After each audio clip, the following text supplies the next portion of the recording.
Before Ibrahim Traoré became a national leader, she was the girl who taught him to believe in himself.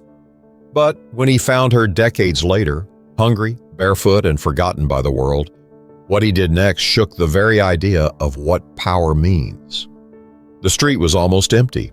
A few scattered motorcycles passed now and then, but otherwise, Ouagadougou was quiet. It was nearly midnight, and Captain Ibrahim Traoré had just finished a closed-door meeting near the Avenue du Général de Gaulle. His convoy was light, just one vehicle behind him. No fanfare, no flags, just him, slumped slightly in the back seat, scrolling through notes on his phone. The car slowed slightly near a shut-down hardware shop. A dull glow from the overhead street lamp caught Ibrahim's attention. He looked up just for a second. There on the corner, barely noticeable under layers of dust and silence, sat a woman. She had a thin frame wrapped in what looked like a frayed shawl. Her sandals were worn to the sole. A faded plastic bag rested by her feet. She sat hunched, her eyes locked on the pavement, as if staring into a memory she couldn't escape. At first, Ibrahim thought nothing of it. Homelessness had become more visible lately, the cost of instability, of hardship. But something about her face, something about the shape of her hands. He leaned forward, narrowing his eyes. "Stop the car," he said, firm but quiet. His driver hesitated. "Sir?" "Just stop." The SUV pulled over. Ibrahim stepped out. His boots landed on the cracked sidewalk with a weight that made the woman flinch slightly, but she didn't look up. He took a few steps closer. The smell of charcoal from a nearby grill mixed with the sour scent of old trash. The woman shifted slightly, and that's when he saw her face, full on. Everything around him fell silent. His breath caught in his throat, not because he was scared, because he knew her. "Aïssata," he whispered. "Nothing." He crouched a little, lowering his voice, gentler this time. "Aïssata, is that you?" Her fingers clenched around the shawl. Slowly she lifted her head. Her eyes were different, heavier, clouded. She looked at him without recognition, blinking as though trying to place the voice. He hadn't seen her in over 20 years. A rush of memories hit him so hard it almost knocked the wind out of him. Afternoons sitting under mango trees, her notebook filled with poems, the way she used to tease him for being too serious, the times she made him promise he wouldn't change if he ever became someone important. And now, here she was, sitting in the street like a forgotten page in a book they never finished writing. She squinted, frowning slightly. I don't know you." "I'm Ibrahim," he said. "From school, from—" His voice dropped lower. "From Ouagadougou, your father's compound. We used to walk back from class together." She studied him a little longer. Her eyes began to shimmer just a bit. Then, as if a curtain had been pulled from a dim memory, her mouth opened slightly in disbelief. "Ibrahim?" she said slowly. He nodded. He didn't care about formalities. He didn't care if anyone was watching. "Why are you here?" she asked, voice barely above a whisper. The words stung. They sounded simple, but he could feel the weight behind them. "Why are you only seeing me now? Why didn't you come sooner?" He didn't have an answer. I didn't know," he said quietly. "I didn't know what happened to you." Aïssata looked away, her mouth trembling as if searching for the right words, but giving up halfway through. A long pause stretched between them. The air thickened with the things neither of them had the courage to say. He reached out and gently touched her shoulder. Her skin felt cold, thinner than he remembered. "I'm not leaving you here." She didn't argue. She didn't cry either. She just nodded once, slowly. He turned to his driver and said, "Help her, carefully." The driver didn't ask questions. He helped Aïssata into the back seat. She winced as she sat down, clutching the shawl tighter to her chest. Ibrahim sat next to her. He didn't say anything else. Not yet. The car door closed, and they pulled away from the corner.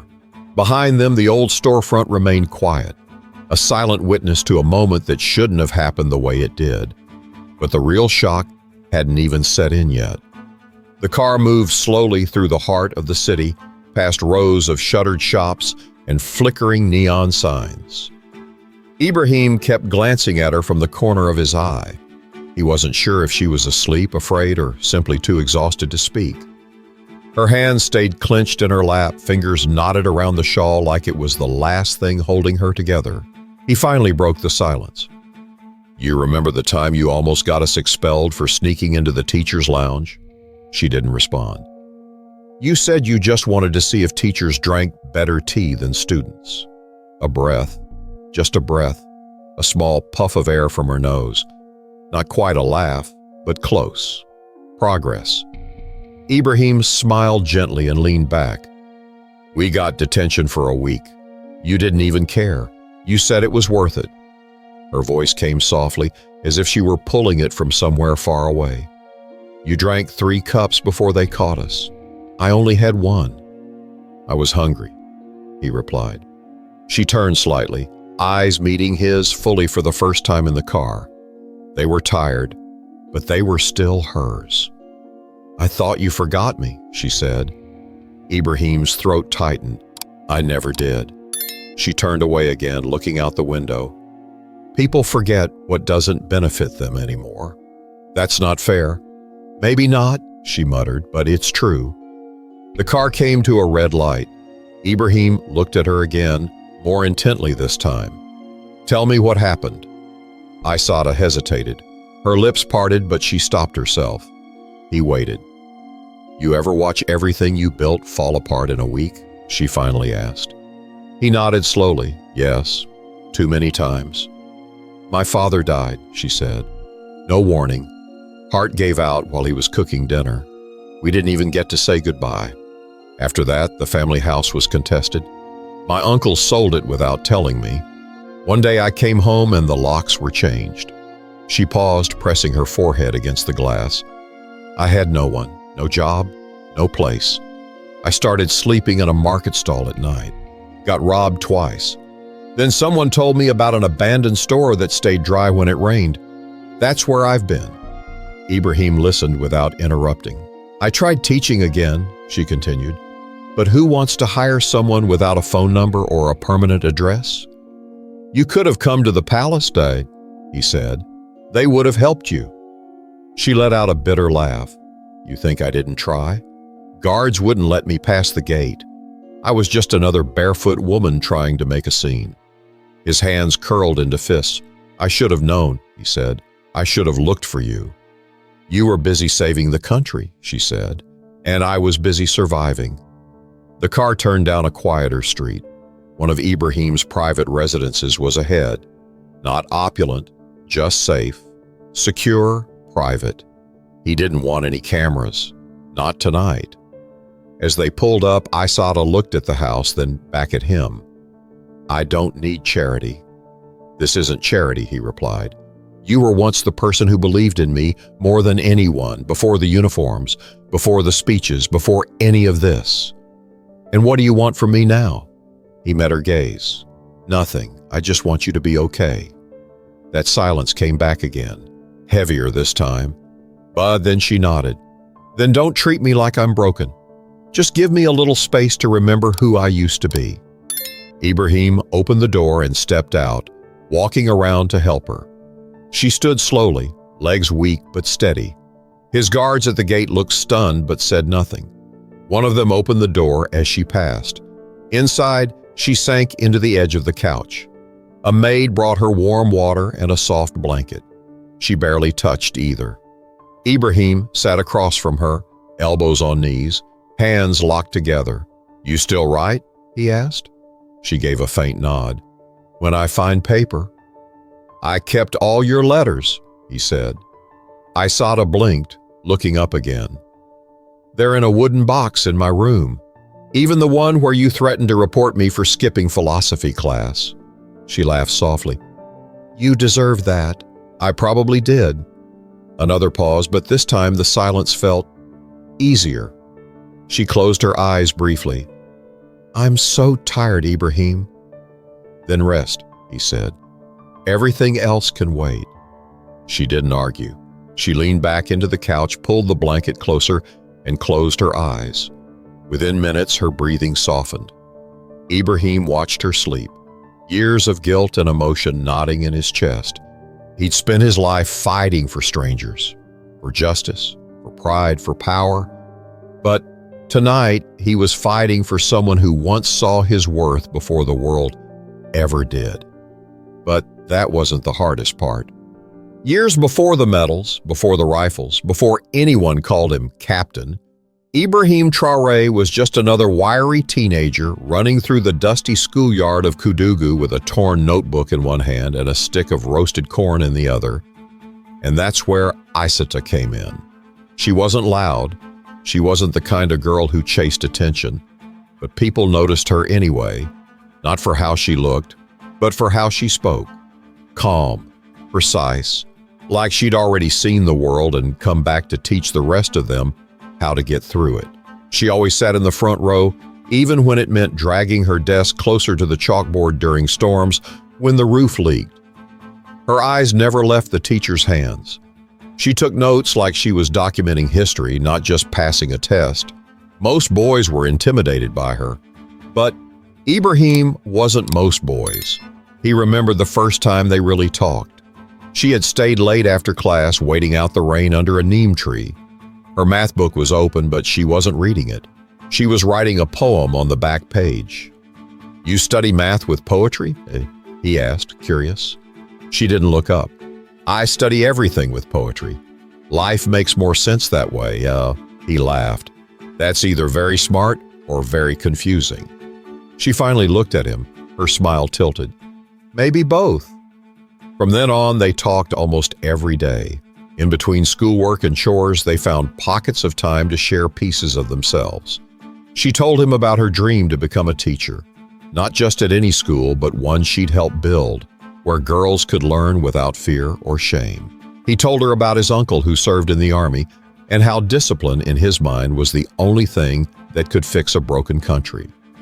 "You want to be a soldier?" she said one afternoon. "You don't seem like the soldier type." "Why not?" "You ask too many questions." He chuckled. "Is that bad?" "No, that's rare." They were close, but not the kind of close that needed labels. There were no grand declarations, no awkward hand-holding under the trees, just understanding, just ease. The kind that made people quietly jealous. One afternoon after exams, she walked him halfway home. They took the longer route, past the fields and into a grove where the wind sounded like whispers. "Ibrahim," she said suddenly, "promise me something." He looked over. "What?"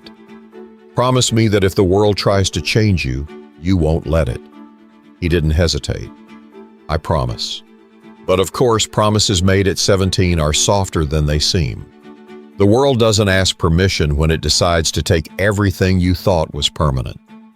Just a year later, his acceptance into the military academy came with a goodbye. He didn't want to leave without seeing her one more time, but she had traveled to the capital to help her father with a land dispute. The timing never lined up. He wrote every week, letters long and full of stories. How strange dorm life was, how much he missed the trees back home, how he couldn't stop thinking about their last conversation. At first, she wrote back. Her letters were full of sharp thoughts and soft questions. She told him about her classes, her father's stubbornness, and how she was reading everything from Akibe to Maya Angelou. She even sent a photo of a chalkboard with "Girls Deserve Space Too" scrawled in big letters. But then the letters stopped. 1 week, then 2, then months. He asked around. A friend said her father had been sick. Another said she moved. Eventually there was nothing, no more clues, just silence. He carried that silence with him through every promotion, every assignment. When he rose through the ranks, when he was sent to oversee operations in Bobo Dioulasso, when he returned as a national figure, her name never left the corner of his mind. Aïssata, the one who once told him, "Poetry is just truth with rhythm." He never stopped wondering if she was out there somewhere, teaching in a village school, raising a family, building her dream. He hoped at the very least she was warm, that she was safe. Now, seeing her huddled in a shawl on a cold street, That hope shattered into pieces too sharp to ignore, but neither of them knew how cruel life would become. Aïssata never meant to disappear. That part hurt her the most. She hadn't expected her father to collapse that morning in the kitchen. One minute he was humming, a quiet tune she'd heard since childhood, and the next he was on the ground, eyes wide, chest still. No warning, no goodbye. She tried CPR, screaming his name over and over. The neighbors came running, then the ambulance, then silence. He was gone before the sun had reached the top of the sky. She didn't cry much that day, or the next. She stayed busy, organizing the burial, sorting papers, meeting relatives she barely knew. They all showed up to mourn, but behind their soft voices and empty platitudes, she could feel them circling. Her father's land was valuable. And now, without a male heir or a legal cosigner, the vultures saw their chance. Within weeks, it started. An uncle, she still doesn't say his name, claimed the documents were incomplete, that the land had to be reevaluated, that she was too young to manage property. A few cousins backed him up. At first, Aïssata fought back with paperwork, photocopies, her father's original deeds. Then, one afternoon, she came home and the front door wouldn't open. The lock was changed. A neighbor told her the place had been sold. She stood outside for nearly 5 hours, clutching a shoebox filled with documents and half-written poems, waiting for someone to explain how her life had vanished. No one came.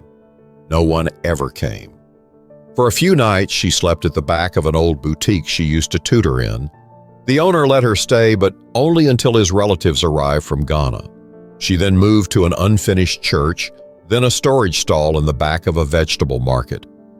One night, someone tore the side open and stole everything: her bag, her books, even her worn slippers. She told herself it was temporary, that she'd get back on her feet.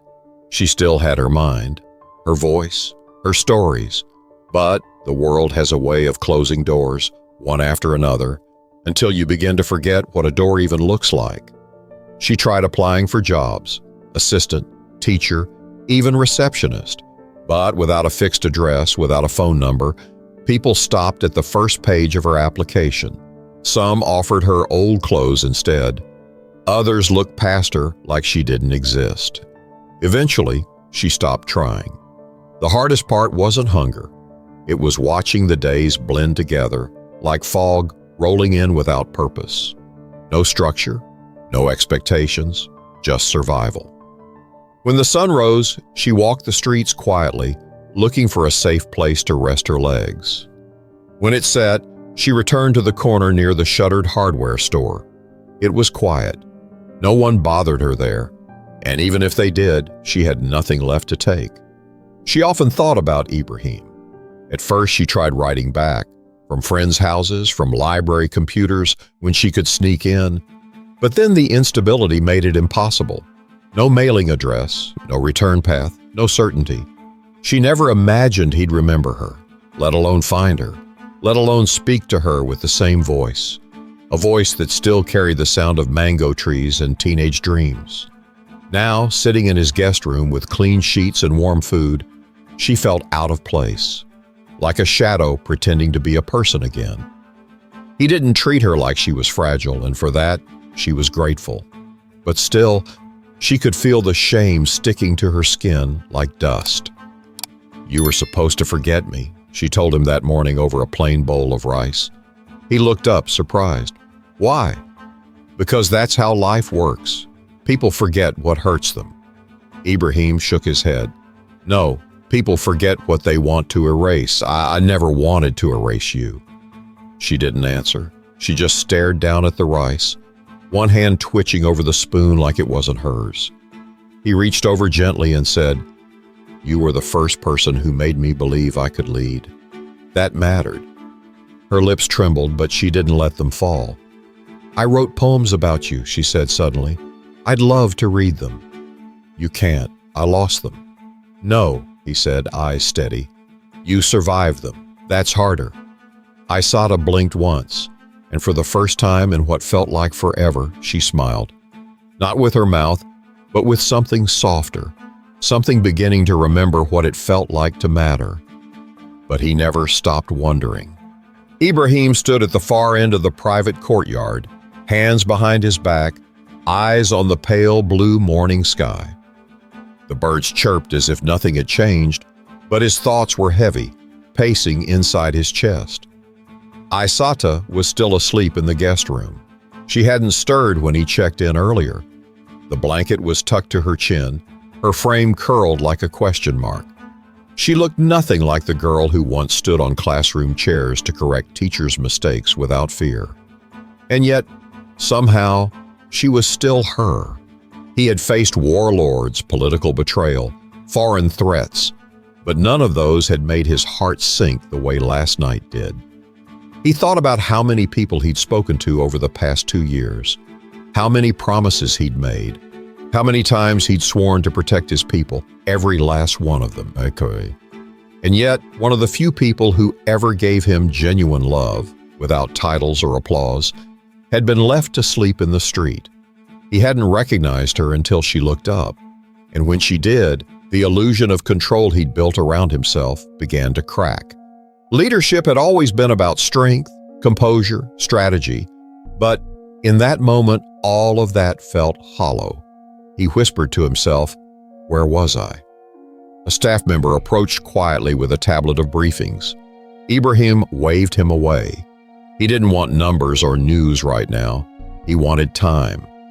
Back inside, Aïssata stirred. She sat up slowly, rubbing her eyes, still unsure whether this was all some dream her mind had made up to protect her. She stepped into the hallway and found him there by the window drinking a glass of plain water. "You don't sleep much anymore," she said. He turned to her. "Not if I can help it." She sat down across from him at the small table. The silence between them was no longer sharp. It felt more like a pause in a long song. "You're still calm," she said, almost teasing, "even after becoming president." He shrugged. "Anger doesn't solve anything, you know that. I also know you used to punch walls when your answers were wrong." He smiled a little. "Walls don't bleed, people do." She watched him closely. "You feel guilty." He didn't deny it. "I should. You couldn't have known. I should have checked, asked, sent someone anything." Her eyes softened. "If you had found me 2 years ago, I might have refused your help." "Why?" "Pride," she said, "and fear. It's strange. You fight so hard to be seen, and then when people finally look, you want to disappear." He nodded, understanding far more than he wanted to admit. "You know what I used to tell myself?" she continued. "That maybe you'd become arrogant, that maybe forgetting me helped you focus. I needed to believe that to protect myself." "I forgot nothing," he said. "I remembered everything, even your handwriting." Aïssata smiled faintly. "That's a lie. My handwriting was awful," he chuckled. "It was still yours." The door clicked behind them, a staff member entering with fresh fruit and tea. They ate in comfortable silence for a few minutes. Then Ibrahim leaned back in his chair, folding his arms. "I want you to stay here until you're ready to move forward." "And then what?" "Then we'll figure out what you want, not what I think you need." "I don't want to be someone's secret," she said. "You won't be," he replied. She hesitated. "People talk. Let them." Another silence. But this one felt like a conversation all on its own. "You were always good at leading people," she said slowly. "But don't forget how to lead yourself." He looked at her, puzzled. "Power has a way of making you think you owe yourself less than others, that your needs come last. That's how you lose yourself." He absorbed her words, not like advice, like a warning. "You're still teaching," he said. She gave a tired smile. "And you're still listening." Outside, the sun had started to climb, spilling gold across the courtyard. Ibrahim stood and walked over to her side. "We'll take this one day at a time." She looked up at him, eyes steadier now. "I can do that." But he knew he couldn't walk away. That afternoon, Ibrahim canceled 2 meetings. One was with a French trade envoy, the other with a local infrastructure board. His advisors protested, as they always did when he broke protocol, but he didn't explain. He didn't have to. Instead, he returned to the guest room where Aïssata was folding the new clothes someone on his staff had brought. They were simple, a soft green wrap dress and a light sweater. She moved slowly, like someone not used to being seen. "You're really staying here for the day?" she asked as he leaned against the doorframe. "I'm not going anywhere until you tell me what you want." She looked at him, skeptical. "You don't have to babysit me, Ibrahim." "I'm not." She stared for a moment, then set the sweater down. "Fine, then let's take a walk." He blinked. "Now? You said you're not going anywhere." "I didn't mean we had to walk outside." She crossed her arms. "You always did hate being challenged." He smiled, relenting. "You remember the neighborhood?" "Enough to know the streets haven't changed." A few minutes later, they stepped outside through the rear gate, walking along the narrow alley that led to a quieter stretch near a line of abandoned train tracks. Ibrahim had guards shadowing them from a distance, but he'd told them to keep back. Aïssata needed space, and she was giving it to him on her terms. They walked side by side. No one spoke for a while. The air smelled like rust and dust, and the sound of children playing echoed faintly from the other side of the block. "Ibrahim," she said suddenly, "don't make this a rescue mission." He stopped. "What do you mean?" "You can help me, yes.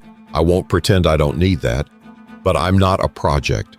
I'm not a redemption arc in someone's memoir."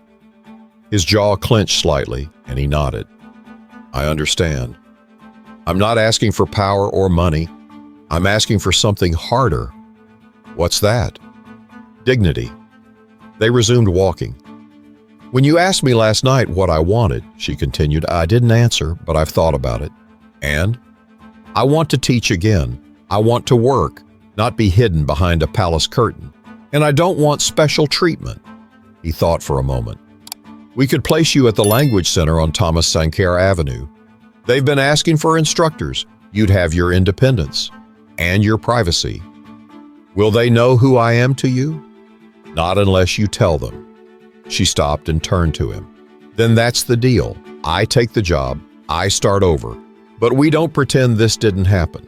He frowned. "You mean, I want the truth. I was homeless. I was forgotten. But I'm still here. And I want to be seen, not pitied." He looked at her for a long time, then finally said, "Okay." She took a breath, one that seemed to release years of holding back. "Thank you." They walked back in silence, but something had shifted. The weight between them had changed. Not disappeared, but grown lighter now that it was shared. Later that evening, as dusk fell across the city, Ibrahim sat alone in the study. Papers sat unread on the desk. The lights were low. One of his aides knocked gently and stepped inside. "Sir, there are questions circulating online. Some believe you were seen helping someone off the street last night. There's talk of photographs."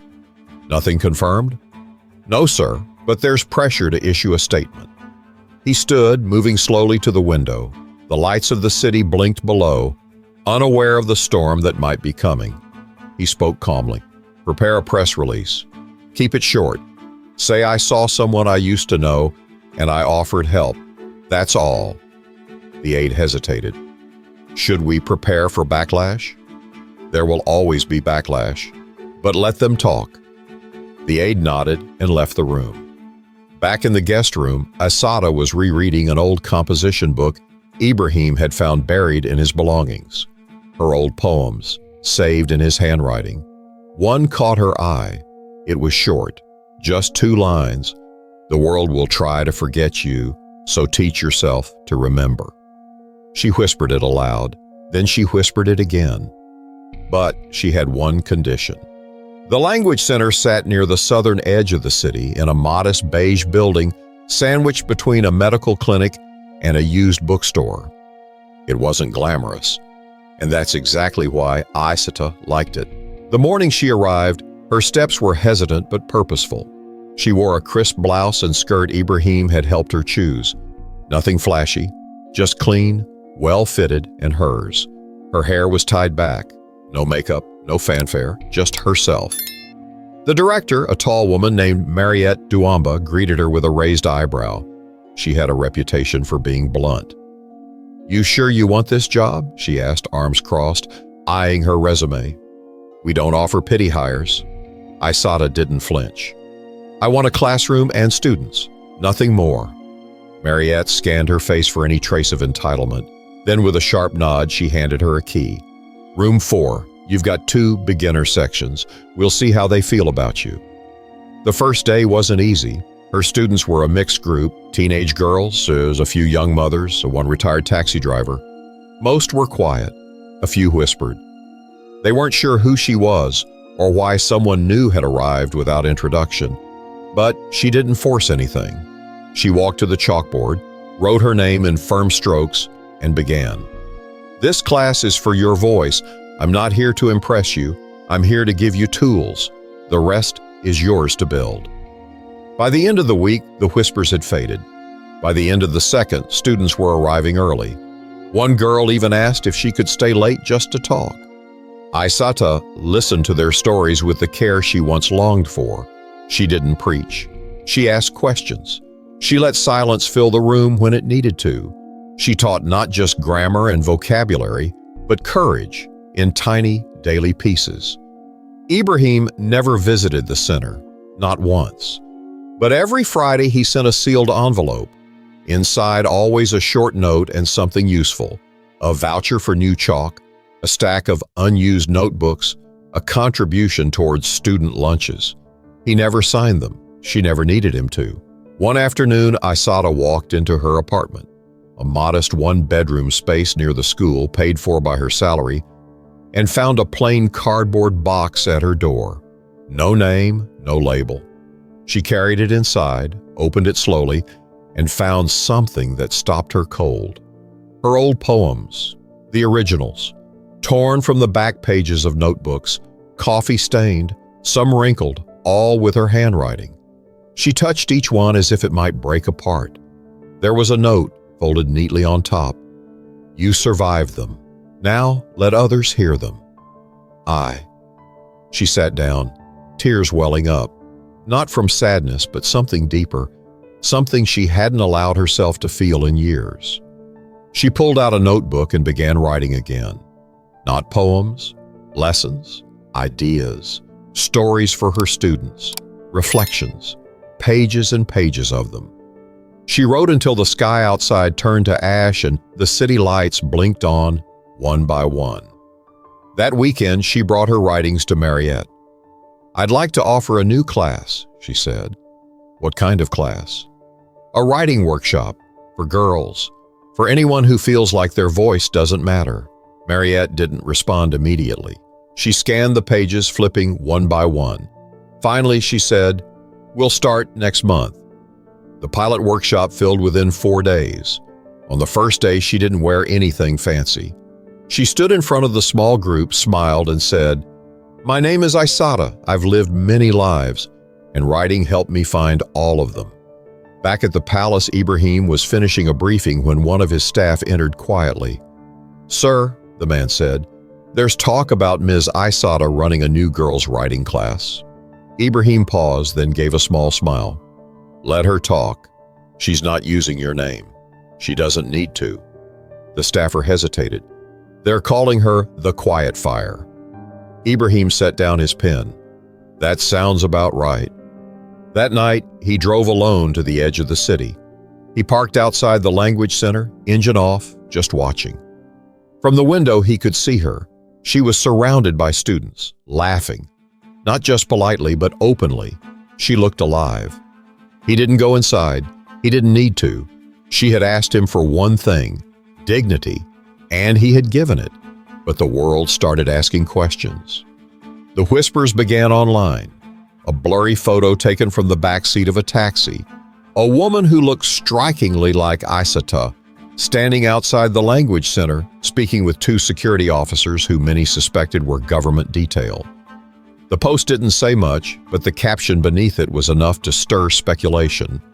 Who is she, and why is the president protecting her? Within hours, bloggers picked it up. Some claim she was a long-lost sister. Others said she was a former rebel Ibrahim had flipped. A few went as far as to suggest she was his secret wife, hidden from the public eye for political reasons. On national radio, the speculation turned theatrical. "They say she's living in one of his houses," said a popular host in Bobo Dioulasso. "Maybe she's the reason he's refused international aid proposals. Maybe she's advising him on strategy." One caller said she'd seen Aïssata begging on the street just months earlier. Another swore she saw her carried into a black SUV near the old market. The facts didn't matter anymore. The story had caught fire. Back at the palace, Ibrahim sat in silence as his press advisor listed off the latest headlines. "It's growing, sir. There are videos, threads. The foreign press is catching on." He didn't move. "We can respond," the advisor continued. "Say she's an old friend, that we're offering basic humanitarian aid. Nothing personal." "No," Ibrahim said calmly. "We say nothing." The advisor looked puzzled. "Sir, silence can be interpreted as guilt. And words can be twisted." He waved a hand, signaling the end of the discussion. The advisor left the room, grumbling under his breath. That evening, Ibrahim visited the language center after hours. The halls were quiet, the air smelled faintly of chalk and cheap disinfectant. Aïssata was sitting in her classroom, grading papers with a pencil tucked behind her ear. "You're not supposed to be here," she said without looking up. "You say that every time." She glanced at him, a smile tugging at the corner of her mouth. "Still true." He closed the door behind him and sat down. "They're talking." "I know." "You okay?" She sighed. "It's not the first time I've been talked about. The difference now is, at least people know I exist." He looked at her carefully. "I can stop it." "No," she said firmly. "Let them wonder." He nodded slowly. "You're stronger than I remembered." "I'm not stronger," she replied. "Just more tired of hiding." There was a long pause between them. Then she added, "This city's memory is short. Give it 2 weeks, they'll have someone new to chase." He wasn't so sure, but he didn't say that. Back home, Ibrahim stood at his balcony later that night, reading a new message that had just come in. It was from a respected journalist, one of the few he trusted. The message was short. "If you don't control the story, someone else will." He closed the message. In the morning, he issued a brief, handwritten statement. No stamp, no formal letterhead, just his voice. "The woman in question is someone I once knew and deeply respected. She fell through the cracks of a system we all pretend works better than it does. If helping her is a crime, let history judge me." He didn't sign it with his title, just his name.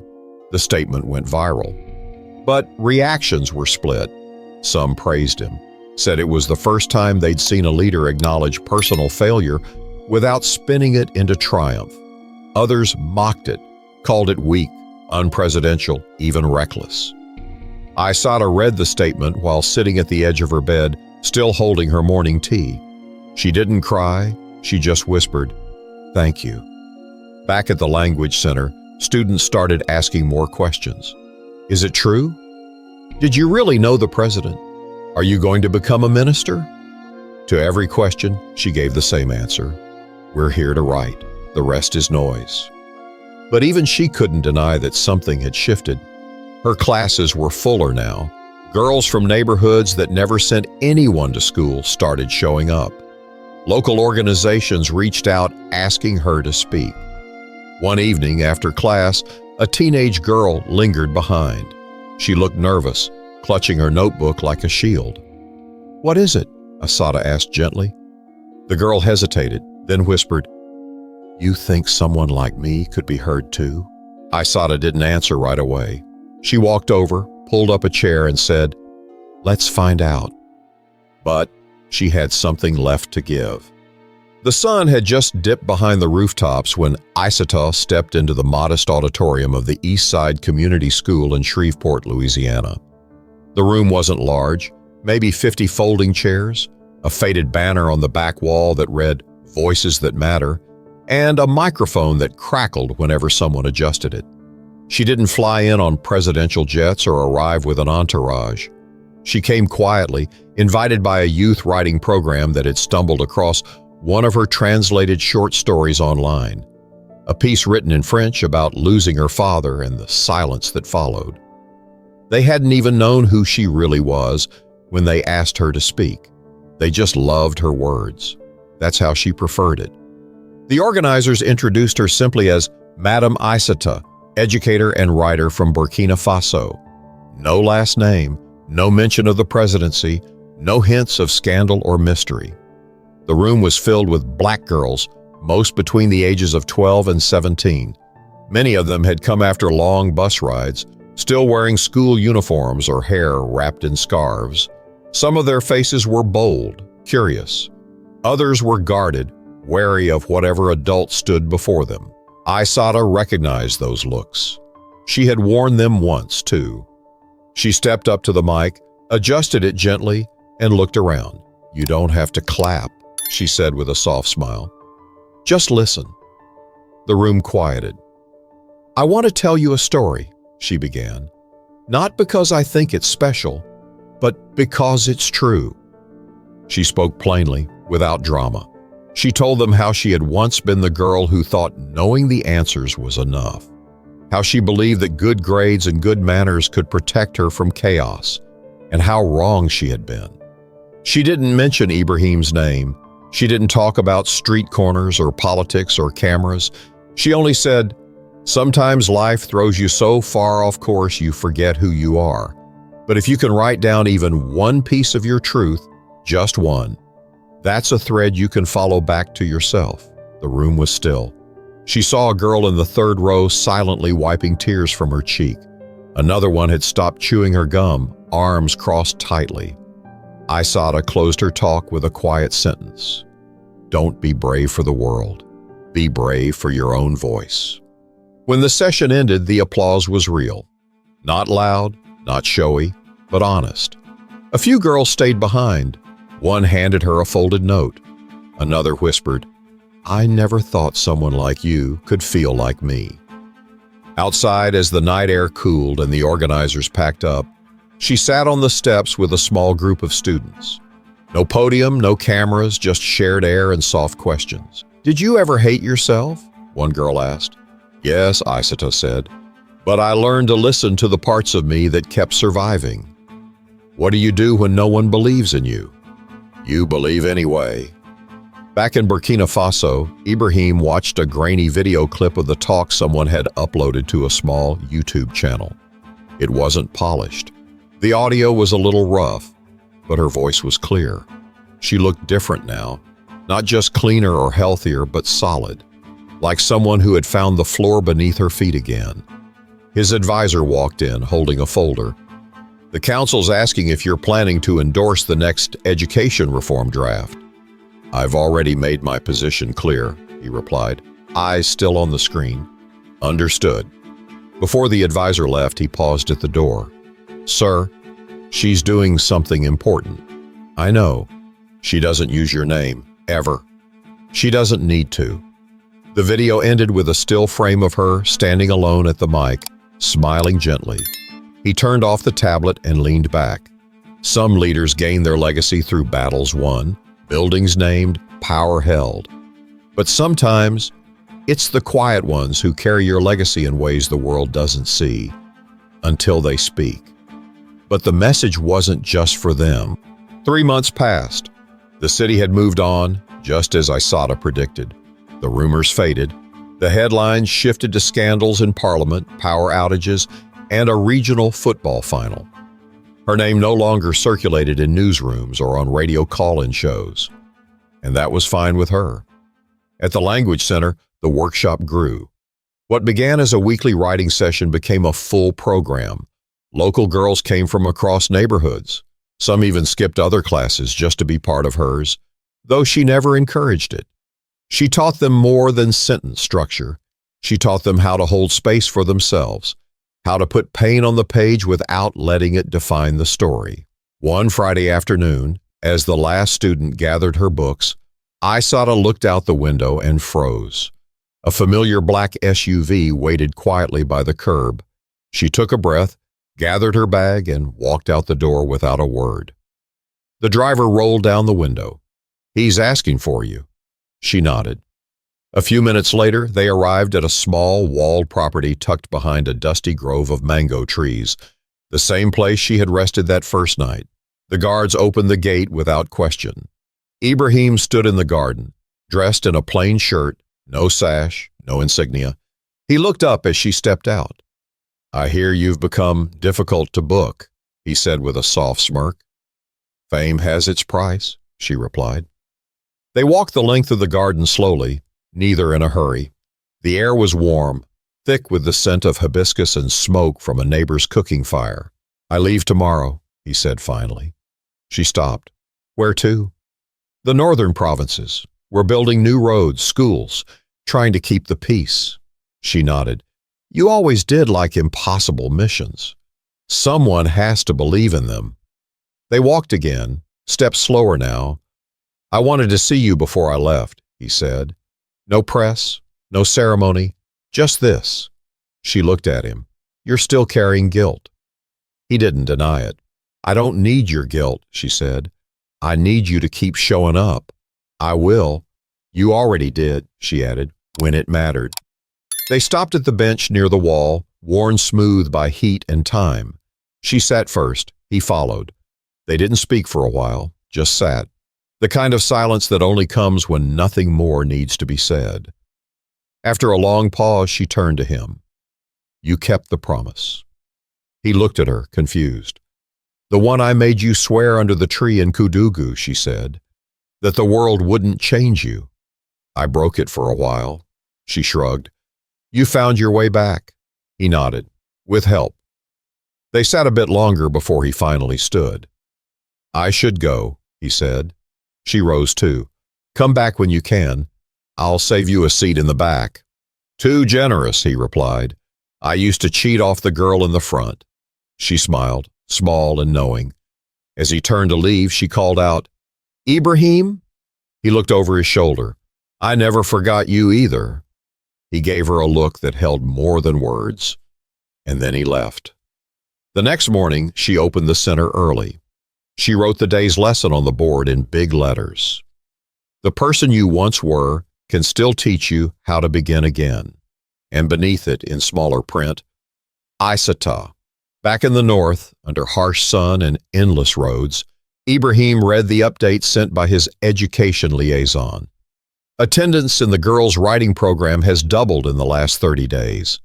He set the paper aside, leaned against the Jeep, and closed his eyes. It wasn't a revolution the world would write about. No tanks, no parades, no monuments. But something had shifted. A classroom had filled. A voice had returned. A promise had been kept. And somewhere in a modest room, a group of girls were writing their way back to themselves, with the quiet fire of a woman who once lost everything and still chose to give. If this story moved you, subscribe to the channel and share it with someone who needs a reminder. Sometimes, helping one person find their voice is the greatest act of leadership there is.